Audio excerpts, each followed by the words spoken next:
back to my channel. My name is Aika and I've been making a series of videos on psychology careers, and I have a very special guest today, and she's called Josephine, or Fina, as her good friends call her.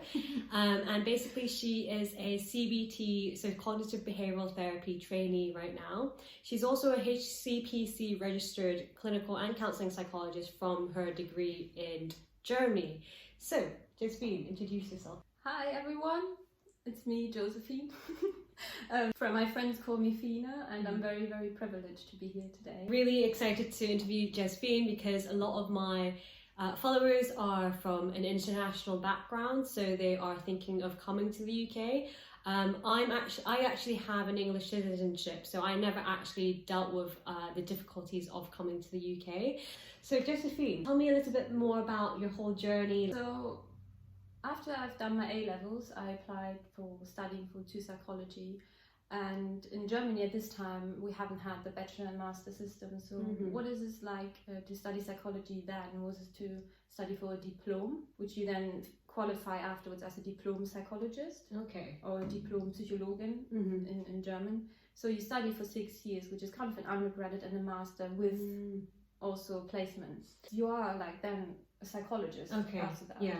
You might be not a clinical psychologist, but in the last few years you usually specialize. So you specialize in clinical psychology and organizational psychology, or in educational psychology. But you're a psychologist who then has already a kind of a speciality in a certain way, which you then further qualify into. You then can choose what the next step is. Usually if you want to be or continue your journey in clinical psychology or psychotherapy, you would then do a usually like if you want to do CBT, it's 3 years, 3 to 5 years of like psychotherapy training. So you got the 6 years, and then what happened? I finished my 6 years and I was very focused on it, and I really enjoyed it. To go next, I would have applied to the training in Germany. But when I graduated, I somehow felt the sense of I don't know, I worked really hard in my studies, and I felt I just want to maybe see a little bit, or like look a bit above, which we call like our plate. Yeah. At this time they had in our university a kind of opportunity to go abroad for an internship, so I applied for a research assistant position. I always wanted to polish my English, so I thought, yeah, England sounds quite interesting. So I actually applied for the Erasmus program, which I got a little bit of funds to be able to then have an internship. So I went to Canterbury University and was there kind of a research assistant for, I think it was 11 months. I've done a little bit of helped some research or kind of some investigations around kind of sexual objectification. That was kind of the topic there from the person who was looking after me. When my internship came to an end, I really felt like, actually I quite enjoyed it to be there, and I thought,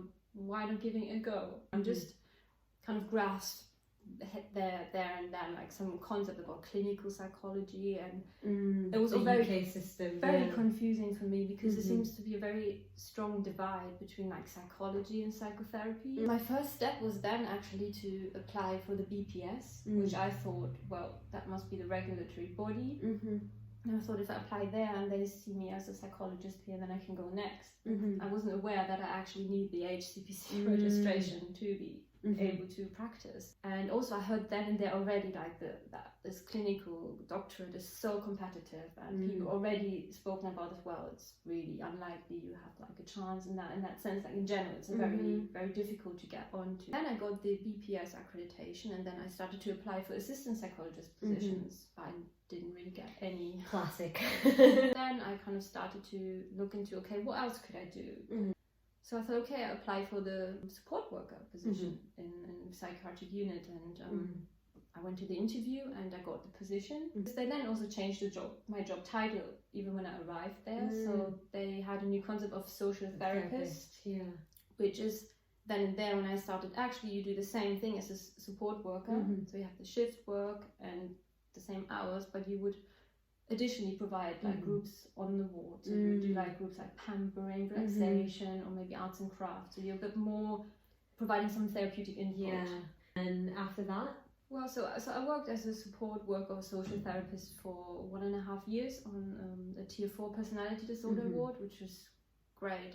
It was a very intense time, but I learned so much from every person I worked with. It was amazing. And she got like best employee award or something. When I first came into the hostel, her face was like in front of the hostel. I was like, wow. And she's like there, like induction week. I'm like twiddling my thumbs, not knowing what to do because it's my first job. And Josephine's just like, I was like, oh my god, like who is this person? She makes me look so incompetent. Somehow I was still applying for assistant psychologist positions, and I struggled. I think like a lot of people. I still kind of wasn't really 100% aware of the HCPC route until someone of the psychologists from the Department of Psychology in the hospital actually advised me to look into this. Yeah. And I tried to connect with the psychology department, so I asked them if I can help them out with some work around research. I help them out with if they need a cover for group, or sometimes, you know, some services I might be distressed and I need maybe an extra person in the group to support them. And I went to the first interview, which was great for an assistant psychologist position, but I didn't get the job in the end. But I got really good feedback. I kind of pushed the HCPC a little bit off because I felt like I'm not sure. It felt a really big thing. Big, yeah. Then I applied for the next assistant psychologist position, which I then got, which was great. So this is where I met lovely Aika. Well, she was working before I came in. She was already very competent, and I was like, huh? It was so lovely. Like I do like appreciate all the time we spent together. Yeah, so I started to look at HCPC, the website and the whole process, and it just to let you know, if you look at it and you feel overwhelmed, that's fine. It's a lot to get your head around, and it's okay as well, because I was kind of thinking, oh, okay, I will do this application, I send this off. But actually, it's a really, for me, it took me a year. But I also worked full time, so it might be, that's the reason why. Really I remember the day that you sent it off. You were so happy at lunch. You're like, I sent it off, guys. Yes. And it was like this thick. Yeah, and then I got my qualification, or my registration as a counselling psychologist, I think after 4 months. Doesn't like sink in immediately, it takes its time. When did you get the clinical psychology equivalency? Okay, so they sent me the counselling, I got on the register, so I had to pay the money for that, which I've done. And then they sent me a document for my clinical application as well. So, which set out some kind of things. They wanted some further information, so it's called like request for further information. So they wanted me to explicitly give some more evidence around certain criteria that I fulfill them. I sent this up, so I just replied to this, and then after a few months, actually, I already kind of said, okay, well, I'll start with the counselling one. For me, I just wanted to be able to practice as a psychologist. Yeah, and all the concepts it's a bit confusing still for me, but yeah, so I couldn't actually really believe I got the clinical one, to be honest. That I really wanted to do some training in this country. I really felt I wanted to be part somehow of a course here, kind of be immersed in that somehow, meet other people, and I also really wanted to work in the NHS. I really wanted to understand this system. I wanted to really get my head around this, and I'm so curious. I was really curious about it, and so I applied for different counselling psychologist positions, and I went for a few interviews, which was quite interesting because as assistant psychologist you struggle so much to get an interview, and then you are qualified, and actually all these interviews are coming. It's actually quite normal to get an interview, which is very, very interesting. But still, I felt there was this kind of some insecurities around who am I now. I applied for the HI training because I felt that looked interesting. Wait, so backtrack. So then you got like an offer for counselling psychologist. Yes. But I still at the same time I applied for the HI application. They started in May, I think. So I applied for them in May, and then at the same time when the application process was going, I was then going for interviews for other positions. So I got a HI trainee interview. And I went to this interview, which was really intense, and at the same time so like challenging, fun. I don't know, it was really like intense. So you were really interested in the HI training. You were very pulled towards it. You were always very interested in CBT work, because even back in Germany, you said that you worked a lot in the CBT model. So you think that really helped your interview, even though the interview was like super intense, wasn't it? Yeah. Then I got actually the HI training position, and I was so over the moon, like when I heard, and at the same time I had another job offer which I then turned down because I felt like I really wanted to do this. Now you're on HI training, aren't you? Yes, it's been like such a journey. It's great. I've learned so much, and the course is really intense, but I'm so grateful that I've had the chance to do it. And well, I'm still in the training, so there's still a few months left. I've asked my Instagram followers certain questions that they wanted to ask Josephine. We've categorized them in 2 different sections. The first section is about her journey as a kind of German psychologist in the UK, and then the second part will be more around general questions about CBT training, the difference between counselling and clinical psychology, and it would be more opinions based, obviously, given that all of these videos are opinions based, so just keep that in mind and do your own research afterwards as well. So the first question for you is, what made you choose the UK, and would you go to any other country, for example Germany, to qualify there too?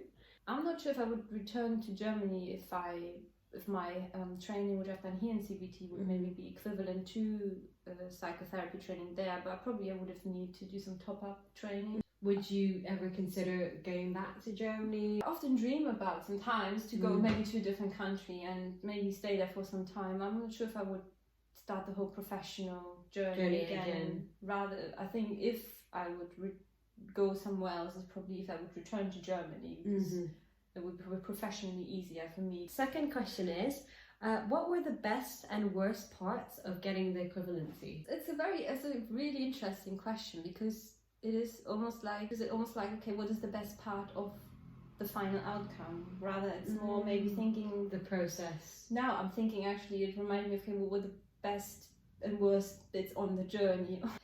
What was very interesting about the process itself was actually to really kind of reflect on what you've done so far in your profession or as a professional, and you had to really explain it to someone who doesn't really understand maybe your system. I think in the process that was quite interesting to reflect on that, and actually looking at the standards of proficiency, which you download from the website, and look how you can fulfill all those criteria which they're looking for. After this section, I'll insert a little clip of Josephine explaining the practitioner psychologist standards of proficiency. So for some of those standards, they're quite universal for all the practitioner psychologist modalities, but then they set out also some they're specific for counselling psychologists, like you can see here, where it says you need to show understand how empathetic understanding can be helped by creativity and artistry in use of language and metaphor.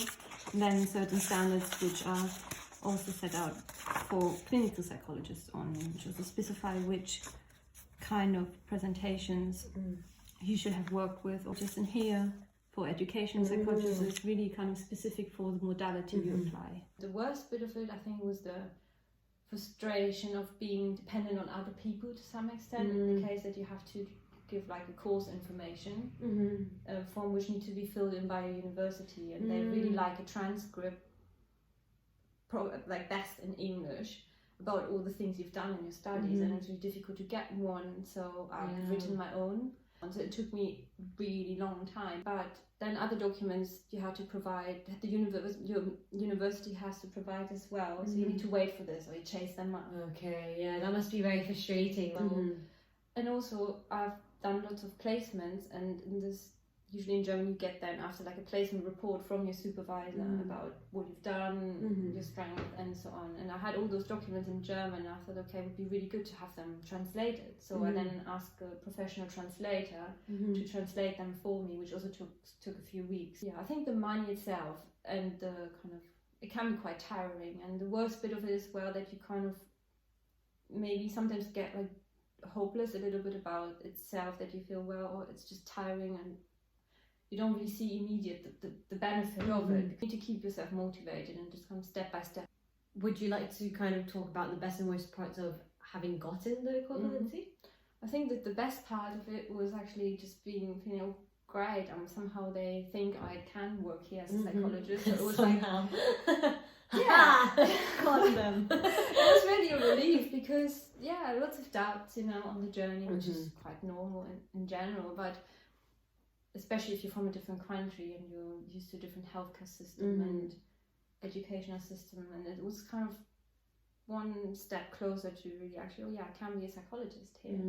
And at the same time, the worst bit, if it's the worst bit, I wouldn't know if it's something bad, but I really still feel like I'm a beginner in this process, because I haven't worked as a counselling or clinical psychologist in like an official role here. Next question is it possible to do the clinical psychology doctorate or additional training in the UK if you are already a clinical psychologist in an EU country? I think, why not? I wouldn't, probably if I wouldn't gone the HCPC route, I would have also started to apply for the doctorate as well, and I'm not sure how it works actually. Plus also I think logistically this question is additional training. I'm guessing CBT training counts as an additional training because a lot of people qualify as a clinical psychologist in the UK and go for additional CBT training. So the short answer is probably yes, because Josephine's in CBT training right now. I don't think it stops anyone from doing things. I think it shouldn't be a barrier for any reason. Yeah. And also, in fact, it would be a strength, to be honest. I think it's always good to develop whatever it is in your profession and learn new things. And if you can do something that connects you much more with the system in the country you're living in, I think it makes you also much more confident.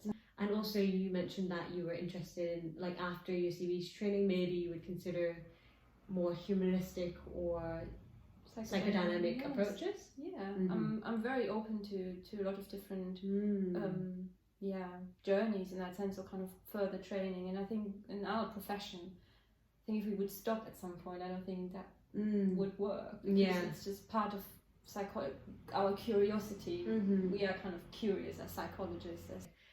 Next question is, hi Josephine. Can I ask if it's harder for international students to get a job as an assistant psychologist in the UK? I think it depends also what international means in that sense. I think if you're from a European country, you might be easier to get a job rather than if you're maybe not like outside Europe. But I'm not sure how that will change maybe with Brexit. If you have a bachelor's and master's, or kind of a degree which is quite similar to the degrees that have been in the country, I think it's easier. So it's kind of like mixed in that, like, your diploma didn't help because people have like connotations of what a diploma is, and other people might have masters and bachelors which like work better cognitively for people to judge.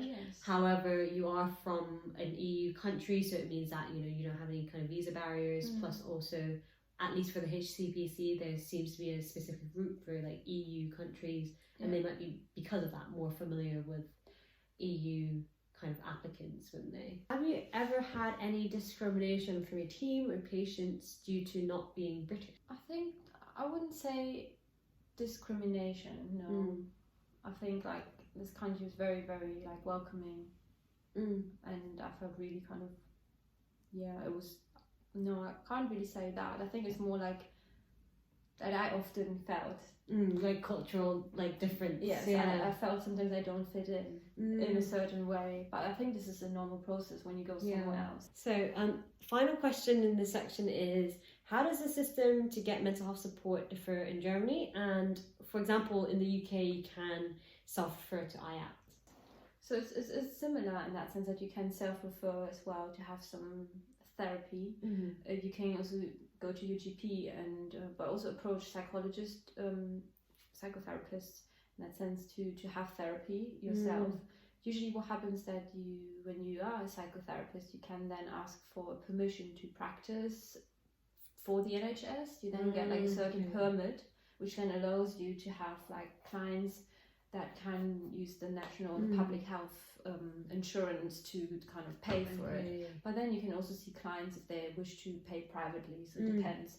Counties have like certain amounts of people they can permit to practice in that sense. And then you can, I'm not sure if it's still the same, but then you can... So what if it's like everyone's like old and doesn't like pass away, and the numbers like limited, and like no new therapists are allowed to go. This is quite challenging, especially in like the countryside spaces. This is kind of something I think, I'm not sure if it's still the case, but Germany was struggling a little bit with. I think one difference is also that, from my understanding, is that you have much easier access to a psychiatrist if you'd like to, because a lot of also our psychiatrists go the psychotherapy route, so you can become a psychotherapist if you're either kind of you're a doctor, so you've done your medical training. Yeah, that's so different to the UK, where psychiatrists only kind of basically do the diagnosis and the medication. Yes. I mean, I'm not going to generalize, but a lot of the psychiatrists I've met have no interest in mental health, but no interest in talking therapies, which is, I think, very different to, I think America is becoming more and more like this as well. But in the past, America was also psychiatrists then go into psychotherapy as well, and it sounds like that in Germany as well, where it's like an option, and people do think about that option. Yes. Whereas like very few psychiatrists in the UK probably do talking therapies. I think it's quite interesting that here to see like the psychiatries, if you want to see a psychiatrist, it's almost like more, correct me if I'm wrong, intense. It's more related to being inpatient, or maybe like crisis mental health, something around kind of a bit more serious difficulties with like the GP stem quite a lot here. Next section is more around CBT training, counselling and clinical psychology, kind of more general questions around that. So the first question is, what does she find that are the main differences between clinical and counselling psychology, for example, workload?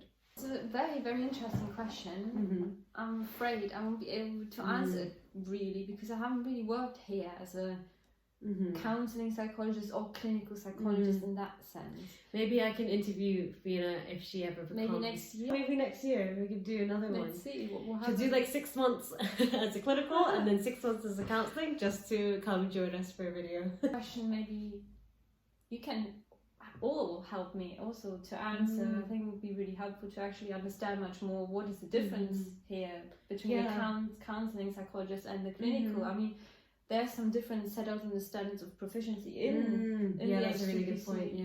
But actually, when you apply for positions, usually always slash. It's like clinical / counselling. Or clinical or counselling. And we had a discussion as well earlier about this, and actually what we kind of came up with, wasn't it somehow about, well, thinking maybe assuming that the clinical psychology kind of model is maybe, or the clinical psychologist is more like looking at more pathological presentations, maybe more inpatient kind of work, or more like hospital medical model, maybe, or a kind of relation to that as well, was like maybe the counselling psychologist has more humanistic approach to some extent, maybe more integrative. At the same time, it's very difficult for me to really answer this question. I'm going to link a video that this guy that I watch on YouTube, he's a 3rd year trainee counselling psychologist. He sets quite a good video out around the core differences between clinical and counselling psychologists. However, do take it with a pinch of salt, given that he is from the trainee counselling side. So I found the video really interesting, but at the same time it felt like it was kind of in defence of counselling psychologists compared to clinical. So just take that in mind when you're watching that video, but otherwise the points are really well made. So next question is, was it hard to get onto the high intensity training without being a psychological well-being practitioner? Really good question. Really good question. I guess if you have a core profession, which is being registered as a psychologist, like by the HCPC, or having other core profession, I think if you're an occupational therapist, a nurse, social worker. Yes, I think so. So something that's all related, I think, regulated by the HCPC or registered, because then you don't have to go through the KSA route, which I think is the route you go through when you're a PWP. You have to kind of, I think, provide kind of portfolio as well to show you fulfill the criteria. So I haven't been a PWP before.